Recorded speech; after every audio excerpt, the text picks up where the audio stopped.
Patita Pavana Sita Ram.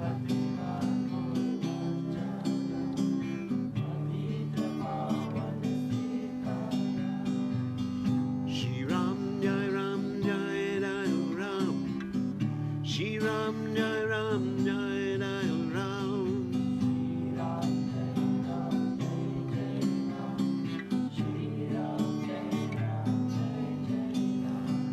Hanuman, Hanuman, Hanuman, no Hanuman.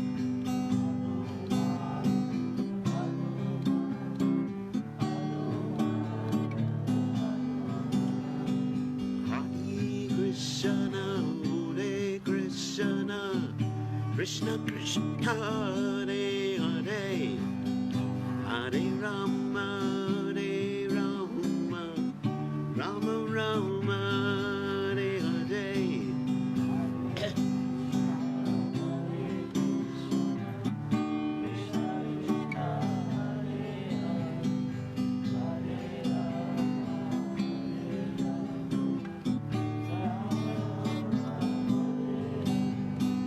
Hare Krishna, Hare Krishna, Krishna Krishna, Hare Hare, Hare Rama, Hare Rama, Rama Rama, Hare Hare.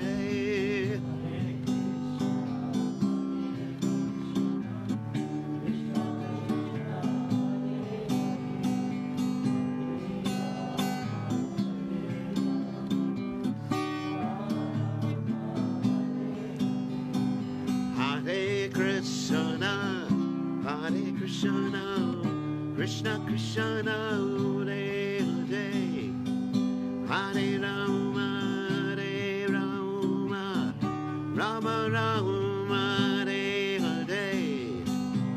Krishna, Hare Krishna, Krishna Krishna, Hare Hare, Hare Rama, Hare Rama, Rama Rama, Hare Hare. Hare Krishna, Hare Krishna, Krishna Krishna, Hare Hare, Hare Rama, Hare Rama, Rama Rama, Hare Hare.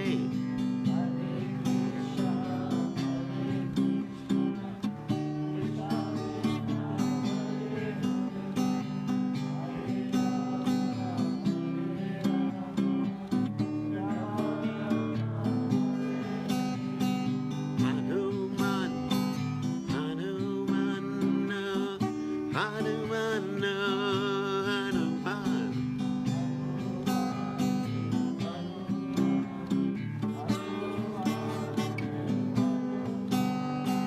Rakupati Ram, Raja Ram, Patita Pavana Sita Ram.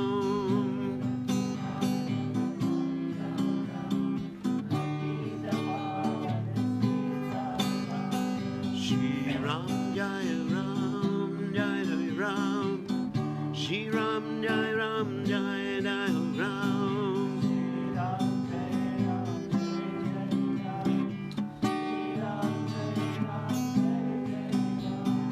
Rakupati Raghava Raja Ram, Patita Pavana Sita Ram.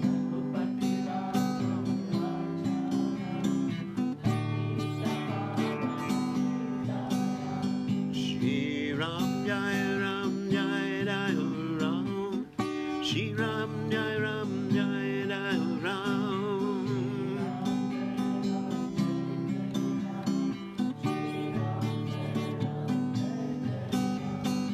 Hanuman, Hanuman, no, Hanuman, no, Hanuman.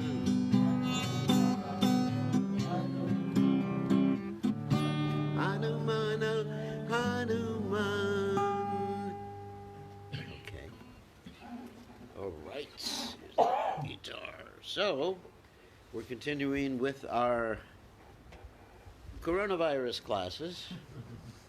about the Ramayan, and we practically have no one here with us. We have a few, handful, 2 or 3 people with us, and we got Lord Ram. For those of you who are watching us from New Zealand, we have a special darshan from New Zealand that Kristen Chandra will send you information out for at 1 o'clock tomorrow. He'll send you the link, which I sent to him on WhatsApp. So he'll send it out to all of you in New Zealand. It's just for the devotees from New Zealand, and so you won't get the link unless you're from New Zealand. That's at 1 o'clock tomorrow. We're going to be having special darshans and talks and discussions on Zoom. So you all get to see everybody else who's participating with us on Zoom. We'll be doing it for different parts of the world. But tomorrow is the time for New Zealand devotees. But now everybody in the world can watch. So we are on lockdown with Lord Ram. Anyway, so we'll continue with the Ramayan. Om Ganat Timidanda Shah Gananjana Shalakaya Chakshur and Meditam Yena Tusmai Shikadaveda Maha. So I'll actually start in the beginning, talking about the Ramayan itself. Of course, Valmiki Ramayan is the original Ramayan. There's others, such as the Tulsidas Ramayan, there's the South Indian Ramayan, I don't remember the name of it, but actually in different states of India, there's different Ramayans. But the original is the Sanskrit one. Tulsidas, it is a beautiful poem, Sanskrit poem. The whole thing is the world's largest epic poem. There are 24,000 verses, it's quite a bit, and 500 cantos, and that's not including what's called the Uttara Ramayan. That means what happens in the future. Now the Uttara Ramayan, there's some controversy of whether or not Valmiki actually composed the Uttara Ramayan. So people don't know for sure about that. So as far as the story of Valmiki is concerned, we should start with him. Valmiki was a sage, and this may be a little different than what you're accustomed to, because you're all reading the Tulsidas Ramayan, Ramacharitamanasas, and I'm reading the Valmiki Ramayan. So some of the names will be a little bit different. So once upon a time, there was this Brahmin named Loha Janga, who was very much caring for his family. And there was a drought. Drought means there was no water. So he cared for his family so much that he was ready to do anything. In fact, he was robbing old women, killing people, doing all sorts of interesting things. And he would stop people on the path. There was like a forest path, because in India, traditionally there weren't roads, there were forest paths. So he would stand on the side in the forest path and jump in front of everybody with a big chopper, like a cane knife. And he would say, "Stop, give me your money or your life." And so one time, there were these great rishis. They were called the Sapta Rishis, the 7 great rishis, like Vashishta, etc., who were on their way just to go to a holy place. And he asked them to stop and give them money. They didn't have much money. But they preached him. They said, "You're a Brahmin, and you should know about the law of karma. So don't you know what you're doing is very karmically bad?" And he said, "I know, but I have to supply food to my family. What do they say? Necessity is the mother of invention, whatever." And so they said, "We understand that. So because you're supplying food to your family, do you think your family would be willing to share in a little bit of your karmic reactions?" And he said, "Of course. They love me. They love me so much." Actually, they loved his money, and they didn't love him. But anyway, that's another story. So he went to his family, and he went to his wife, and his wife said, "No, I will not take any of your karma. Just give me saris." And then he went to his son, and his son said, "No, Dad, just buy me a new iPhone," or something. Of course, that's not a true story. But anyway, the son said no. Then he went to his daughter. Daughter said the same thing. And then he went back to the sages. Because actually sometimes in order for someone to come to Krishna consciousness, it's required that there be disappointment or problems in life. Just like you see this terrible coronavirus that everybody is experiencing now. And Gokul just told me there's another virus on the way, the Hunter virus, straight from China. Some of the best things are imported from China. Mobile phones and viruses, anyway. And so it's like a wake-up call, isn't it? It's like, oh, maybe this material world isn't a nice place. Maybe there is karma. So it's just you wake up. And so we're finding that now on the internet. You know, many people are more interested in Krishna consciousness because of this. And the devotees who are very expert, and this is a hint for all of you, are going on the internet, for them who are listening to me, are going on the internet and preaching. Like today I had some nice preaching programs on the internet using different applications on the internet. So I'm just really gearing myself up just to be in isolation but preaching to the whole world. So anyway, so this Lohojanga, he was just like upset, and he said to the sages, what can I do to get rid of the karma? And the sages said, you should chant the names of Ram. And he said, no, I'm not pious enough. Because it's a fact that a impious person can't say God's name. They actually have to be pious to be able to say God's name. And so they said, well, they came up with a trick. They said, you can chant, as you know the story, Mara. And he began to chant Mara, Mara, Mara, Mara, Mara. And he was so enthusiastic because when one is put in difficulty, one becomes more, as Krishna says in the Gita, 4 types of people approach him, right? Jatora Vidha Bhajanti Mam, people in distress. That's a big one. So he was in distress. And so he was chanting enthusiastically and chanting so enthusiastically, then an anthill grew around him. And of course by then he was chanting the names of Ram because Mara, Mara, Mara, Ram, Ram, Ram, Ram, Ram. And that's why he's called Valmiki. In Sanskrit, Valmiki means the anthill sage. The sage who came out of an anthill. It's very interesting. So the Saptarishis came again. They saw the anthill chanting, or they heard it. And they brought him out of there, massaged his body. He came back to consciousness and gave him the name Valmiki. So, anyway, actually there's a history even before here that I forgot to mention. That Valmiki's previous birth, he was a sage named Harita who had offended Sanat Kumar, and therefore he was cursed to become this Lohojanga because of that curse. So anyway, so once upon a time, as the sage Valmiki, he asked for Narda. He asked the question of Narda. And he said, Narda, could you please tell me someone who is full of virtues, prowess, resolve, truthful, right conduct, Maryada Purushottam? And Narda said to him that, he asked other things too, actually. Knowledgeable, lovable, subdued himself, subdued anger, and he's above fault finding. It's hard to find someone like that, isn't it? And so Narada said, you should write something about Ram, and whose name you had been chanting. So he was thinking, how am I going to do this?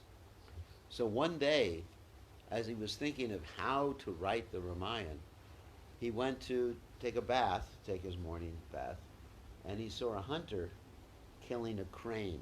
A crane is like a big bird, with a big neck.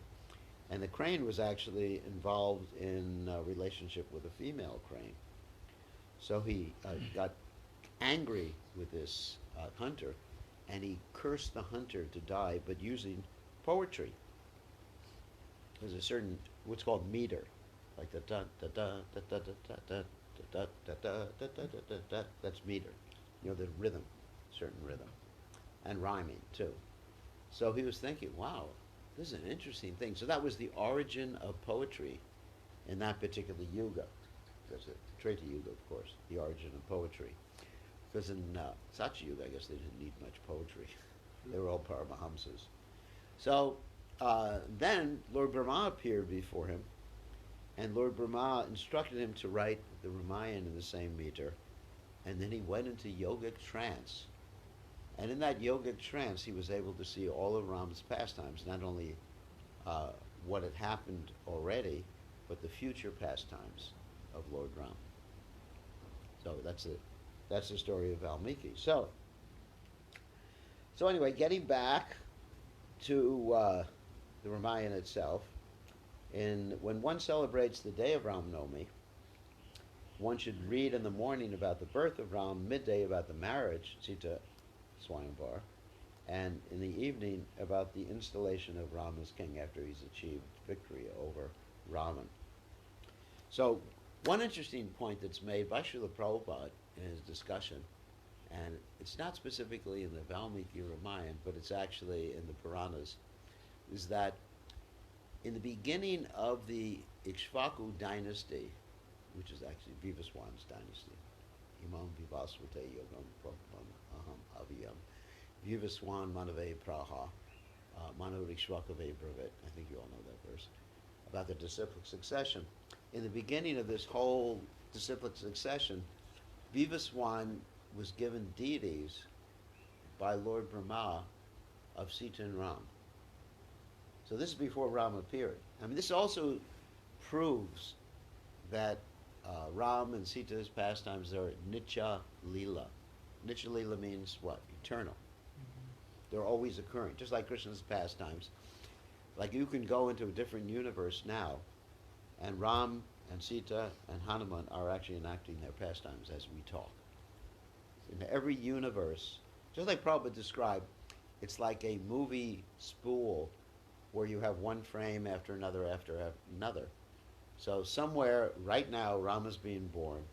Somewhere else, Sita's being kidnapped.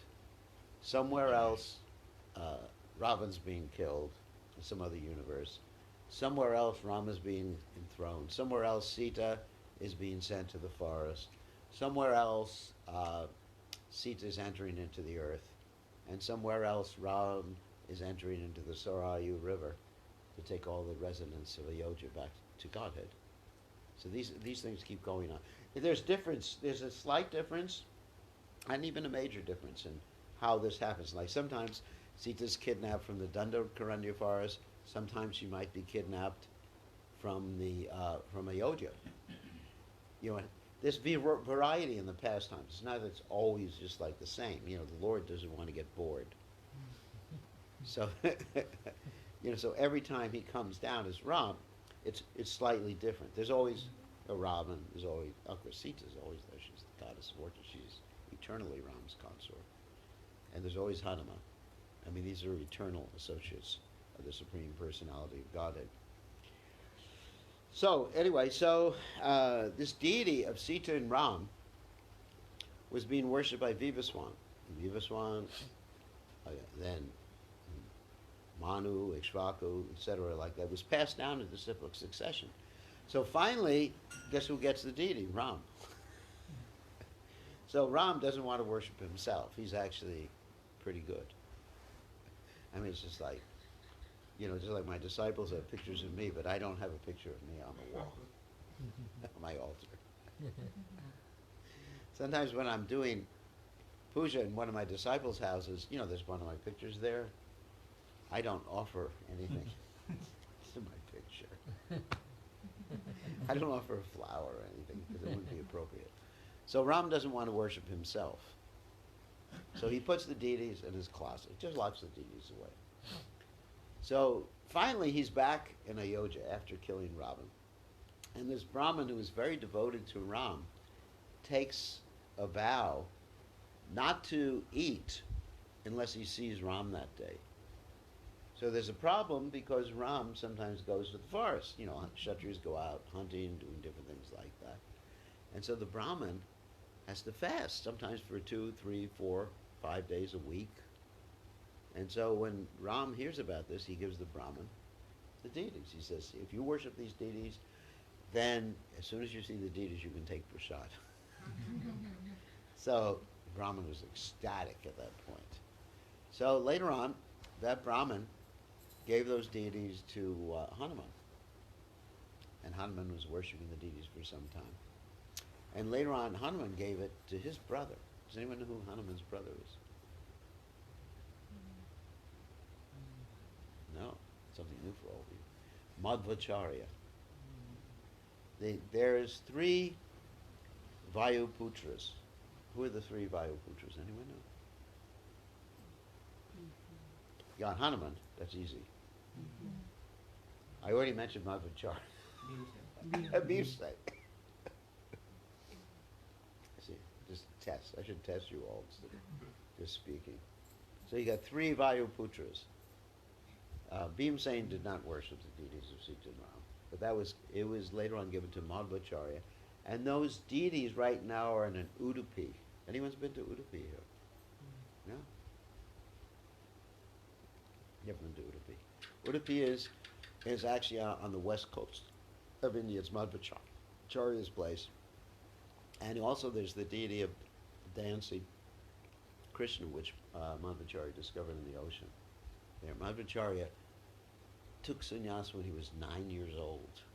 Interesting story. I'll just tell the story about Madhvacharya because that's interesting too.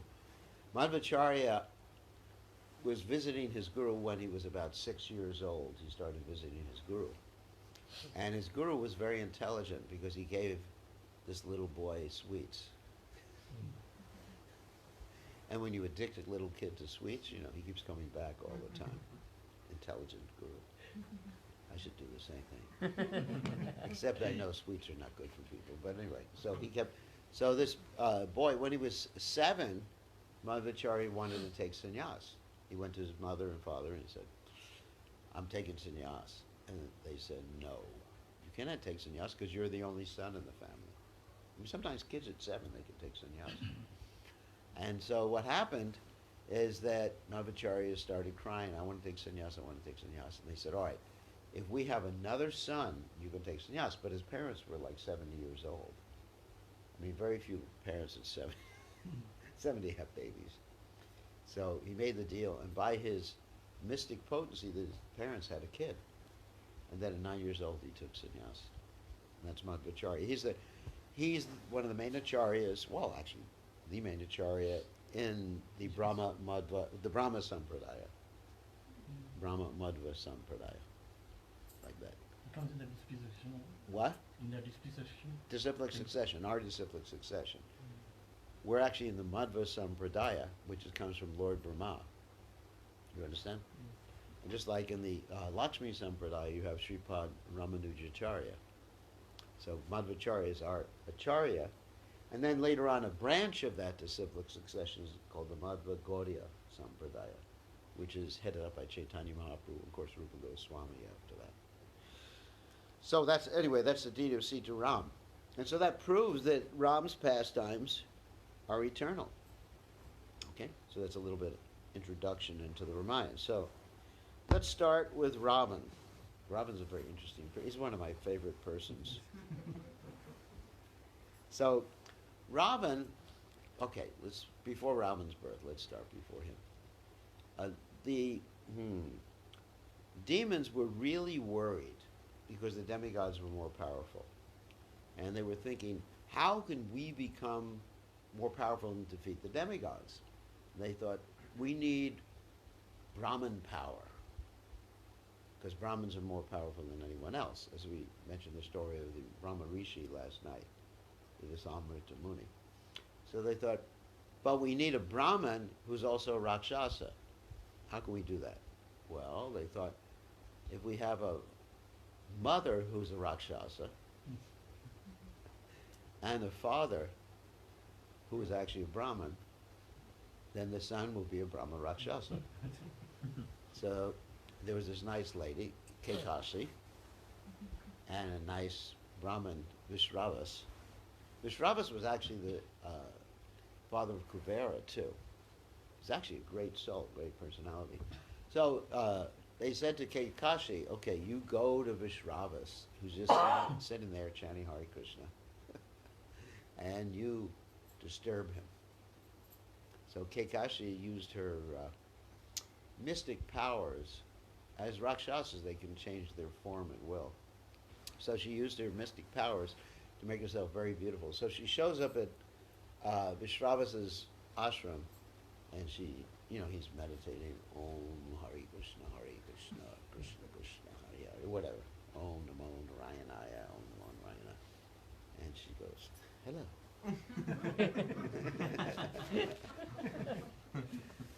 She says, I love you. And whatever the ladies do, I don't know. But it's something like that. Right? You don't know. He's an innocent boy. Young man. Just be careful. So she goes like that. He says, he says, I'm already married. And she says, doesn't matter. You can have more than one wife. And all of a sudden, he just falls in love with this Rakshasini. And basically, they have some sort of marriage. I mean, obviously, they got married. Either Rakshasa marriage or whatever type of marriage they had a marriage. So they get married, and all of Vishravas's brahmacharis run away because Guru Maharaj is married a demon. They don't mind he's married, because traditionally the gurus were always married in the Vedic tradition. But when the guru marries the Rakshasa, then you got problems. So there was problems there.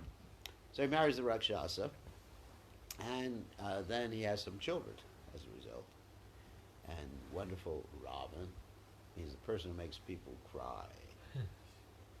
And Kumbhakarna, that means pot, the ears, Karna. Kumbha, like pots. You understand? His ears are like pots, but he's big. He's big, and I'll describe him in a second. And also Vibhishan, our friend, who's a devotee. Somehow or other, then there must have been some pious thoughts when they were having him. And Surpanaka, the beautiful Surpanaka. So nice family. Anyway, so he has all these kids, and Vishravas trains up Ravan in the Vedic mantras. So it's described that Ravan was so expert in Vedic mantras that he could teach others how to chant the Vedic mantras. Even sometimes described the demigods would call Ravan to come because he was so expert in pronouncing.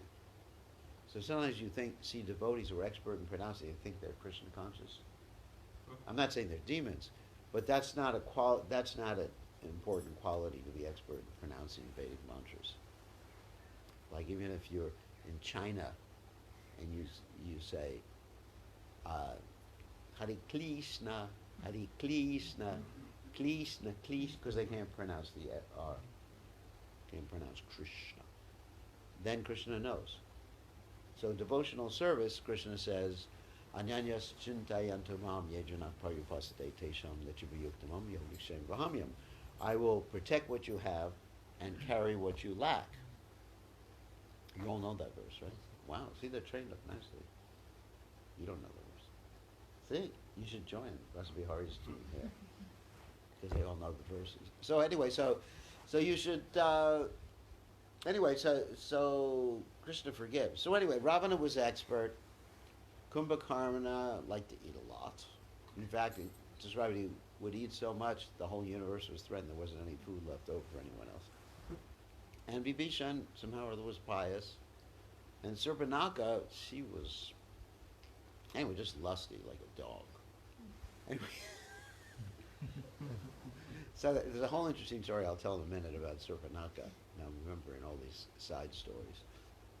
But anyway, so what happened is that after Ravana got trained up, the four of them engaged in austerities to please Lord Brahma.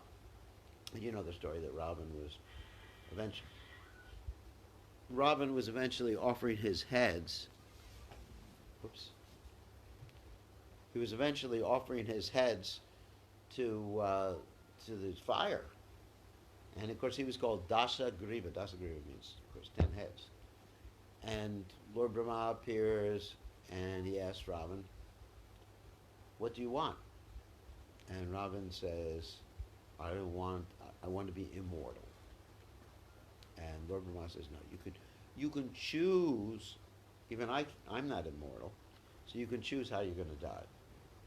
And he says, well, I just don't want to be killed by any demigod, rakshas, powerful person, this, that. And he doesn't mention humans or animals.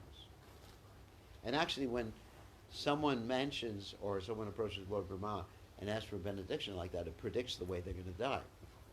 Just like the story of Hiranyakashipu. You know, not inside, not outside, not day or night, by a man or beast, etc., like that. Krishna's very tricky. One time there were two demons, Sunda and Upasunda, and they also asked for a benediction from Lord Brahma. And they said, well, the only way we die is if we kill each other. And they loved each other, they were brothers.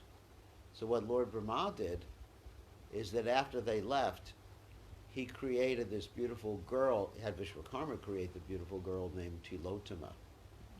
And she was so beautiful that demigods grew extra eyes just to see her, the back of their heads. And she went to when these two demons were drunk, and they fought over her and they killed each other. So you got to be careful when you ask for a benediction from the demigods, because it predicts how you're going to die. So I don't ask benedictions from demigods. I stay away from them. So anyway, so that's Ravan. And then Kumbhakarna, you know the story, that Kumbhakarna, he actually wanted to have Indra's throne, and he just mispronounced the word. Indra asana, Nidra asana. And so Lord Brahma said, okay, you can sleep forever. And then Ravan said, no, please forgive him. You know, give him some dispensation. And Lord Brahma said, okay, every 6 months he can get up. And then, but if he's woken up prematurely, before the 6 months is up, that's when he's going to die. So that was Kumbhakarna. And then Vibhishan just asked, he actually asked for eternal devotion to the Lord. And Lord Brahma said, yes, I bless you with that, and also I bless you with eternal life. Because a devotee lives eternally. A devotee never dies. As Bhaktivinoda Thakur says, he who reasons that Vaishnavas die when thou art living still and sound. So Vaishnava is eternal. So, and then Surpanaka asked for the ability to change her form and look beautiful, because she was quite ugly. So, actually it's described in the Valmiki Ramayana that she had a stomach like a beer belly. You know, beer belly? You ever seen people drink beer? It's like, the men look like they're pregnant. So, you seen? Yeah, that was the steering. Yeah, they're steering the car, they steer with their belly. I've seen people do that. Yeah, they smoke and they take kava. So anyway, so she had the ability to change her form. Later on, here's a story about Surpanaka that you didn't know. Surpanaka got married, and she married the king of the netherworlds. That means the underworlds. And she was very happy. She loved her husband. But what happened is that Ravan went out to capture all the worlds. In fact, he went to the netherworlds and he didn't remember that he was fighting her husband. He killed her husband. And so Surpanaka hated Ravan. So this is the background for the Ramayana. Because Surpanaka hated Ravan because Ravan had killed her husband. So Ravan, knowing that, sent her to Janmashta to keep her away, isn't it? To keep her away, and send her with his, with his brothers, cousin brothers. And so that's why she was there. That's why she fell in love with Ram, because she was being kept away. So anyway, so I think we talked about all of them so far. Okay, that's the background. And then Ravan decided to become even more powerful. He began to perform different austerities and become more powerful. And he became so powerful that he thought he could get away with anything. And so he started to do things that caused him to be cursed. First of all, there was this Vedavati. You've heard of the Vedavati before. She was actually an expansion of Sita Devi, Bhumi. You know, the Sri Devi and Bhu Devi. You know the story? Yes. Sri Devi, Bhu Devi. And anyway, there's a whole other story about Bhudevi marrying Vishnu and becoming a deity, but I'm not going to tell that story right now. So Sri Devi and Bhudevi, so the expansion of Sita Devi was Vedavati, and she was meditating on a hill to have Lord Narayan as her husband. And Ravan was traveling in his Pushpaka Vimana. The Pushpaka Vimana was stolen from Kuvera. It was originally Kuvera's vehicle. And it was Pushpaka Vimana means an airplane made of flowers. And the Valmiki Ramayana describes that there were actually castles on the airplane and houses and also streams and all amazing stuff on the airplane. It wasn't like one of these airplanes they have here at Fiji Airways. Private jets. Yeah, there's a beautiful it was flower airplane, and it could become big, it could become small according, and it went by the power of the mind. Whatever Ravana wanted, or wherever he wanted to go, the airplane would go. So Ravan saw this beautiful girl, Vedavati, meditating. He came down, and he said to her, hi, come with me. Because he actually kidnapped a lot of girls. And as we mentioned last night, most of them really liked him. Yes. Because he was, a lot more handsome than their stupid husbands, Right? We mentioned that yet. I'm as handsome, he's rich, he's powerful. I mean, let's give an example that I didn't give last night. Let's say, who's a very rich man? Bill Gates. You heard of Bill Gates? He's probably one of the richest men in the world. So if he came, ladies, and he said, I'd like to marry you, you'd marry him in a second. So he said, what do we need this husband living here in Fiji? We can have a private island, a private plane. Then the coronavirus. Yeah, coronavirus, no coronavirus. Best met doctors and won't have to worry about the coronavirus. So who cares about this husband? Servants. So anyway, so Ravana expected Vedavati to come with him. And she said no. And he grabbed her by the hair. She made her hand like a knife, and she cut the hair. And because she felt so disgusted by being touched by him, she burned herself in yogic fire. And she says, I'm going to take birth again and be the cause of your death, and you're going to die because of a woman. Then, later on, Ravan thought, he didn't take much attention to that. So he thought, let me go show Lord Shiva how powerful I am. So he went to visit Kailash, and flying in the Pushpaka Vimana, all of a sudden the Pushpaka Vimana didn't work when it got close to Kailash. It just crashed. Didn't crash, but just landed. And he walked, and then he saw Nandi, the bull of Lord Shiva, and then he laughed. He said, you are ugly. You are really ugly. And so Nandi cursed him to die because of a monkey. So he gets all these curses from the different people.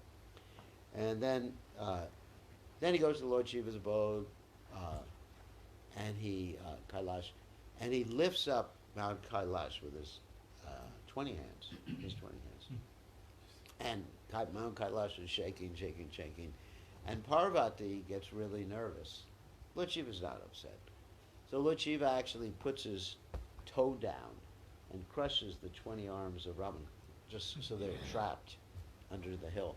And Parvati curses Ravan to die because of a woman. The same curse, that Vedavati gave before.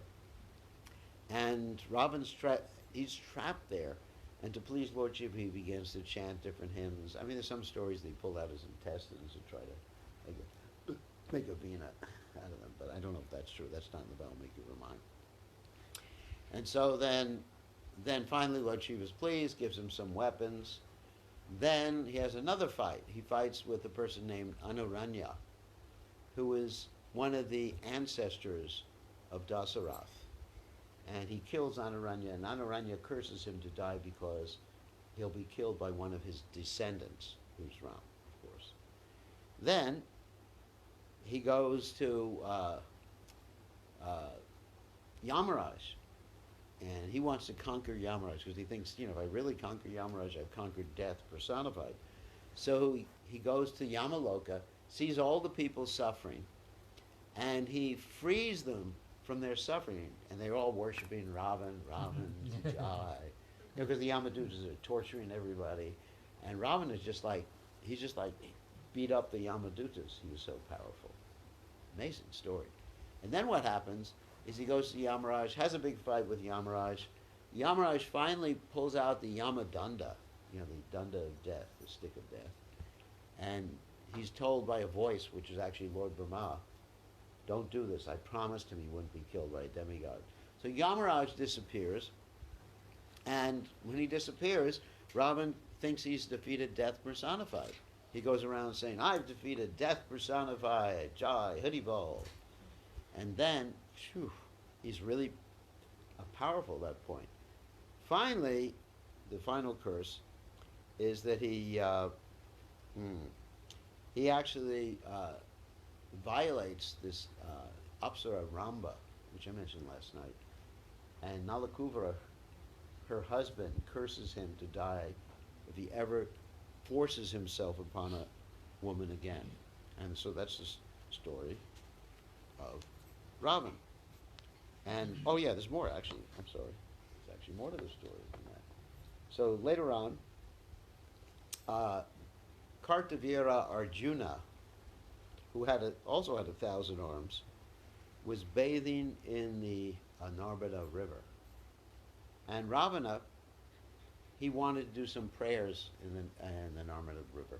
But Kartavira Arjuna, with his 1,000 arms, he was bathing, and he actually pushed all the river current backwards. And Ravan, he was trying to pray, because he also was pious in a certain weird way. He was pious. He was a Brahmin. Actually, the Brahma Rakshasas are very powerful. So Ravan started a fight with Kartavira Arjuna. Kartavira Arjuna put Ravan in jail. And he was able to defeat Ravan. So finally, Ravan made friendship with him, let's become buddies like this. And he let him out of jail. Then Ravan thought, well, there's another powerful person I want to attack, and it's Bali. There's a whole story of Bali, which maybe I'll tell tomorrow. But Bali is the son of Indra. And Sugriva is the son of the sun god. So he goes to attack Bali, and he thinks he sneaks up on Bali like this. And Bali sees him from behind, snatches him with his tail, and puts him on his armpit. So poor Ravana is under the armpit, and he's scratching, biting, and Bali's just going like this, like that, and flies all around with Ravana for a while. Finally, Ravan just makes a deal with Bali. Friendship. That you don't kill me, I won't kill you. So that's why Bali had to be killed. Because he wouldn't have been able to help Ram. Because he had made that promise to Ravan. Like that. So, at this point, Lord Brahma orders all the demigods to take birth as monkeys and bears and other creatures, even spiders, to help Ram in his pastimes to conquer Ravan and Lanka. So maybe we'll end here. So, any questions? That's tonight's Katha. Let's see. And you see, I have so many pages. I only went the first page to it. Of course, not everything's in the notes, but it just reminds me of different points in here. And the Valmiki Ramayana has more details than what I just talked about. Many more details. So, any questions? How Vibhishan become a devotee? Was he born devotee? Yeah. I mean, somehow or other.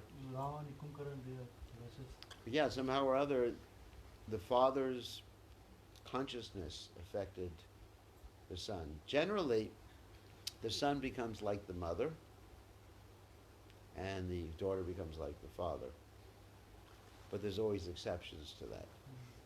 And so somehow or other, Vishravas, he just like thought, had two bad demons, let me have one good guy. And Vibhishan became good. And Vibhishan was just always pious. He wasn't like the other brothers or sisters. His whole life was like that. Very nice. So, any other questions? I was interested, yeah. Lanka belonged to Kubera, Kuvera. and then It was stolen by Ravan. They didn't actually fight. Ravan just like threatened him, and then Kuvera just said okay. And also the Pushpaka belonged to Kuvera too. Lanka was actually made by Vishwakarma. Lanka was constructed by Vishwakarma, and it was made basically for Kuvera and the demigods. And somehow or other, Ravan took over. He was so powerful because he was a Brahma Rakshasa rather than just a Brahmin. so when Hanuman went to Lanka, Yeah. actually burnt, and then it was Yeah. rebuilt. Yeah, but not by not by Vishwakarma. Is rebuilt by Mayadanava, who was the father-in-law of Ravan. So Ravan actually threatened him, and he rebuilt the whole thing real quickly. Yeah, his father-in-law. Mayasura, Mayadanava. Was in for Mayadanava. It was Mayasura something. Asura means demon. Mayadanava. He was the father-in-law of Ravan. So Ravan said rebuild the whole thing. I mean, I'm sure a lot of it wasn't burnt because a lot of it was stone and marble and stuff like that. But there was a lot of cloth inside, and I mean, there's whole stories which I'm not going to tell today. How Hanuman destroyed a lot of it. Not only the burning, but he actually tore some temples down and things like that. Temples of the demigods. He was a Hare Krishna preacher. But that's later on in the Only story. side Vibhishan house. What? Only inside the. Oh, you say Vibhishan's house. Yeah. Vibhishan, when Hanuman burnt Lanka down, he was worried that Sita had also gotten burnt. And he was very much in anxiety. And then when he came, he saw that Sita was okay. And you know the whole story that Sita prayed that Hanuman, the fire in Hanuman's tail wouldn't burn him, would be as cooling as the wind, and that's what happened because of Sita's mercy. I mean, there's all sorts of details I'm sure you're aware of in that story. So, no other questions or comments? So, see you all tomorrow morning. Oh, there's only one or two people here. Not a lot of people. No, because we're following all the rules. Very important. So I'll see everybody online tomorrow, and those, as I mentioned before, those of you who are from New Zealand, you have a special meeting with me at 1 o'clock tomorrow, and you get the information about it from Krishna Chandra. 1 o'clock Fiji time, which I believe is the same time as New Yes, Zealand same. right now, because New Zealand's not on daylight savings No, time. no. 1 hour. New Zealand is 1 hour ahead. You sure? Yeah. They're on daylight savings Yeah. time still? Yeah. Still going. Yeah. Still going. All right, anyway, 1 o'clock Fiji time. Whatever time it is in New Zealand, it'll be 1 o'clock Fiji time. 2 o'clock. 2 o'clock there. This way. 1 o'clock Fiji time. Well, I'm not telling them what time. Let them figure it out. They'll figure it out because I'm not absolutely sure about that. Because I know that Australia is not on daylight savings time anymore. So I'm not sure. So it's 1 o'clock Fiji time, and you all know the difference. You all in New Zealand know the difference. Yes, it's confirmed. It will be 2 p.m. So 2 p.m. New Zealand time, we will speak to everybody, all you bhaktas and bhaktinis in New Zealand. And Gokul Banda's watching too. Oh no. I waved at Gokul Banda wherever he is. Anyway, we got devotees from all over the world watching, and they'll watch it later.